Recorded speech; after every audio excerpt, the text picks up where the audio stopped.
Hi, ask ko po, bakit po meron kayong dividend factor and dividend rate samantalang ang iba nag-explain ay never nilang na-mention ang dividend factor na sinasabi po ninyo? Salamat po. I think ang nire-refer po niya is kung paano po i-calculate ang inyong dividends sa inyong MP2 account.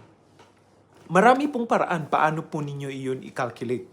Regardless kung paano niyo i-calculate. Basta tama po yung ating final value na, or very close tayo sa final value na sinasabi ng pag-ibig, no? Doon sa inyong MP2 accounts. Kung bakit tayo gumagamit ng dividend factor at saka dividend rate. Ang dividend rate is yun po yung dividends na binibigay ng pag-ibig.